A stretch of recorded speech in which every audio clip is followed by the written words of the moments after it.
भगवते वासुदेवाय. ज्ञानदेवे रचिला पाया. वारकरी संप्रदायाच्या उभारणीत ज्ञानदेव, नामदेव, एकनाथ व तुकाराम या संतांचा सिंहाचा वाटा आहे. वास्तविक ज्ञानदेव आणि नामदेव हे नाथ संप्रदायाचे, एकनाथ दत्त संप्रदायाचे, तर तुकारामांची चैतन्य परंपरा. पण चौघांनीही वारकरी संप्रदायाच्या उभारणीत मोलाचं योगदान दिलं. या भागवत धर्माचं वर्णन तुकारामांच्या शिष्या संत बहिणाबाईंनी एका अभंगात केलेलं आहे. संत कृपा झाली इमारत फळा आली, ज्ञानदेवे रचिला पाया, उभारिले देवालय. नामा तयाचा किंकर, तेने केला हा विस्तार, जनार्दन एकनाथ, स्तंभ दिला भागवत. तुका झालासे कळस, भजन करा सावकाश. भागवत धर्मरूपी मंदिरावर इमारतीचे रूपक करून त्या म्हणतात की ज्ञानदेवाने या इमारतीचा पाया रचला आणि भागवत मंदिर उभं केलं. नामदेवानी त्या इमारतीचा विस्तार केला, तर एकनाथी भागवत लिहून एकनाथांनी या इमारतीला खांब दिला आणि तुकाराम महाराज या मंदिरावर कळस झाले. कोणत्याही इमारतीचं दीर्घायुष्य हे त्या इमारतीचा पाया आणि खांब यावर अवलंबून असतं. ज्यावर इमारतीचा डोलारा उभा राहतो तो पाया भक्कम हवा. भागवत मंदिराचा पाया ज्ञानदेवानी रचला असं बहिणाबाई म्हणतात ते यथार्थच आहे. वास्तविक ज्ञानदेव हे नाथपंथीय योगी. नाथपंथांचे दैवत आदिनाथ शंकर. नाथपंथाचा योग मार्गावर भर. परंतु ज्ञानदेवानी शुद्ध भक्ती तत्व उपदेशून वारकरी संप्रदायाची पायाभरणी केली. त्यांच्या कार्याची मौलिकता ही त्या काळच्या इतिहासाकडे दृष्टिक्षेप टाकला तर लगेच ध्यानात येते. त्या काळची सामाजिक परिस्थिती, भारताच्या सामाजिक व राजकीय जीवनात उलथापालथ घडवून आणणारा काळ म्हणजे इसवी सनाचे 10-11 शतक. या काळात महम्मद गझनीच्या अधिपत्याखाली मुसलमानांच्या विध्वंसक आक्रमणांनी उत्तर भारत हादरून गेलेला होता. व्यापाराचा हेतू बाळगून दक्षिण भारतात आलेले मुसलमान धर्मप्रचाराचे कार्य सावधगिरीनं करत होते. अल्लाउद्दीन खिलजी दक्षिणेत येण्यापूर्वी कित्येक सुफी पंथाचे लोक महाराष्ट्रात व कर्नाटकात राष्ट्रकूट काळापासून येत होते. या सुफी साधूंनी धर्मप्रसाराच्या कार्याची मुळे दक्षिण भारतात रुजवलेली होती. ज्ञानदेवकालीन धार्मिक परिस्थिती. याच सुमारास या भागातील धार्मिक क्षेत्रात क्रांतिकारक धर्मपंथीय आंदोलने सुरू होती. इसवी सनाचं 2रं शतक ते 8वं शतक यामध्ये तामिळ भाषेतील अलवार संत हे देशी भाषेतून विष्णू भक्तीचा प्रसार करत होते. तामिळनाडूमध्ये शैव नायनार हे शिवभक्तीचा प्रसार करत होते. शैव आणि वैष्णव यांच्यात यादवी माजलेली होती. जैन, बौद्ध वगैरे पंथ आपापली मते ठासून सांगत होते. आपल्या संप्रदायाचं श्रेष्ठत्व पटवत होते. या काळाचं आणखी एक वैशिष्ट्य म्हणजे तांत्रिक साधना. बौद्ध धर्मातही तंत्रमार्गाचा अवलंब होऊन वज्रयान, सहजयान वगैरे पोटपंथात वामाचाराचा उद्रेक झालेला होता. बौद्ध धर्मातील तांत्रिकतेचा पुढे हिंदू धर्मातील शैव, कापालिक आणि शाक्त या संप्रदायांनी सुद्धा स्वीकार केला होता. जैनांनीही तांत्रिक योगमार्गाचा अवलंब केला होता. योगमार्ग सुद्धा तांत्रिकांच्या कचाट्यात सापडलेला होता. या पद्धतीच्या यौगिक प्रक्रियेमध्ये स्त्री हे अत्यावश्यक साधन बनलेलं होतं आणि याचा व्हायचा तोच परिणाम झाला.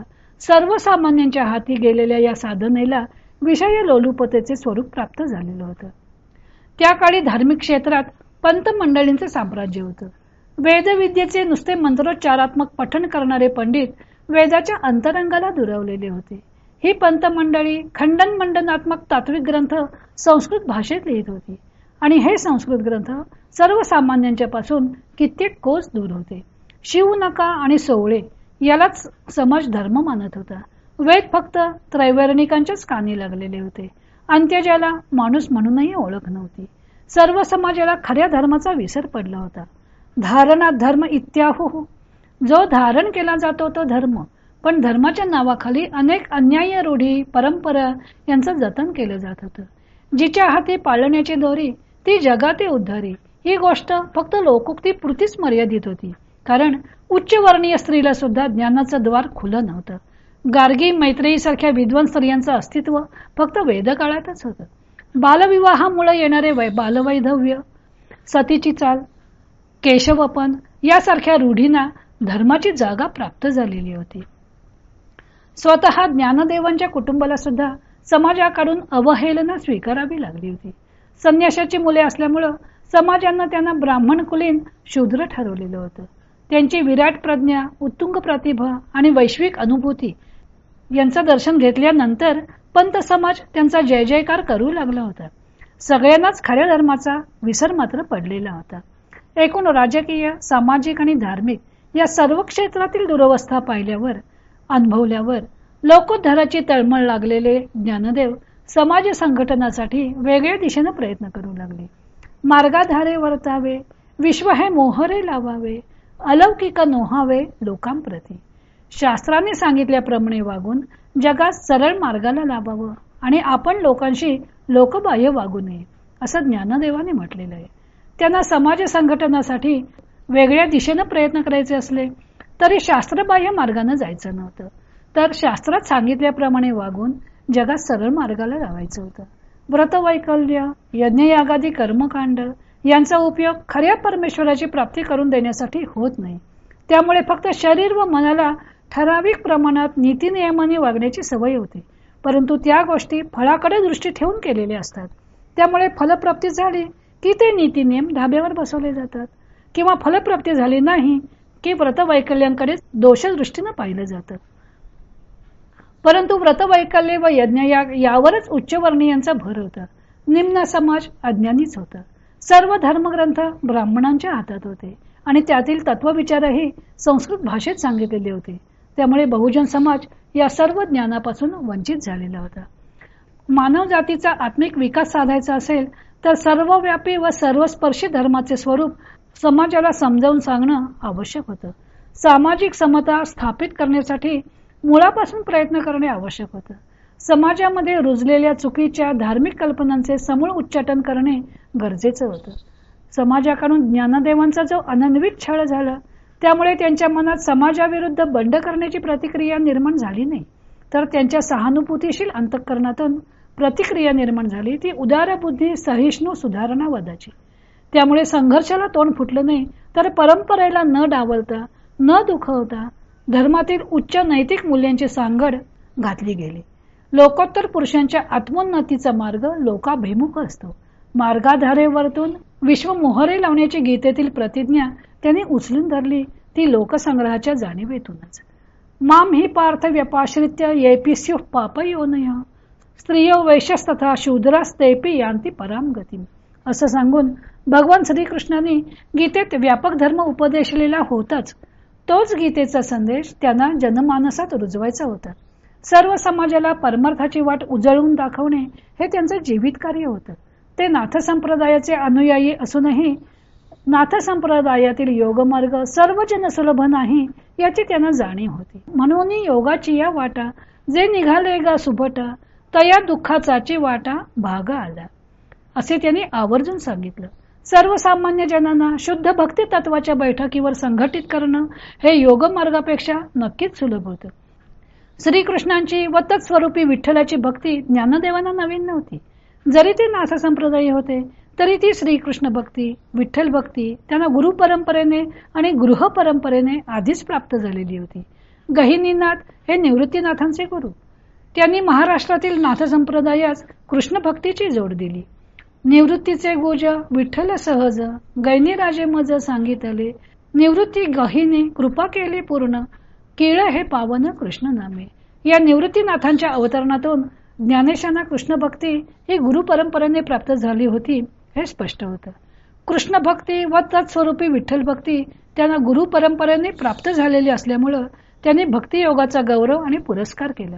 ज्ञानदेवांच्या हृदयात गुरु परंपरेने झालेला विठ्ठल भक्तीचा आविष्कार महाराष्ट्रात वारकरी संप्रदायाच्या रूपानं वैशिष्ट्यपूर्ण ठरला.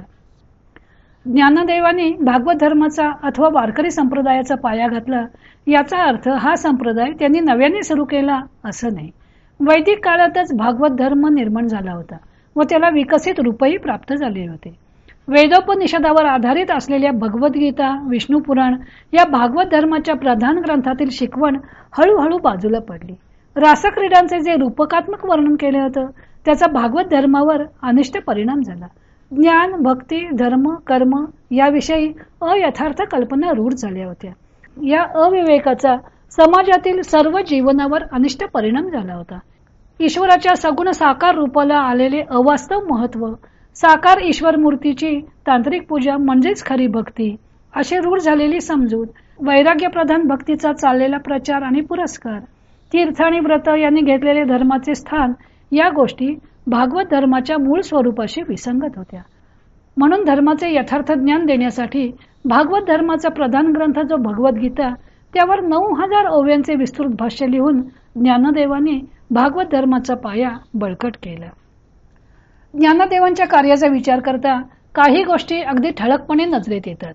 त्या म्हणजे त्यांनी वारकरी संप्रदायाच्या उपासना मार्गाला तात्विक अधिष्ठान प्राप्त करून दिलं, पण परंपरेचा धागा अबाधित ठेवला. आपल्या ज्ञानेश्वरी ग्रंथातून त्यांनी लोकांचा विवेक जागृत केला. बहुजन समाजाला या धर्मात सामावून घेतलं आणि कर्मी इशू भजावा अशी शिकवण देऊन त्यांनी ज्ञान, कर्म व भक्ती यांचा समन्वय केला. त्यांच्या धार्मिक सुधारणावादाची ही चतुसूत्री होती. आता या 4 मुद्द्यांच्या आधारे त्यांनी काय कार्य केलं, कसा पाया रचला, ते आपण पुढच्या भागामध्ये पाहू.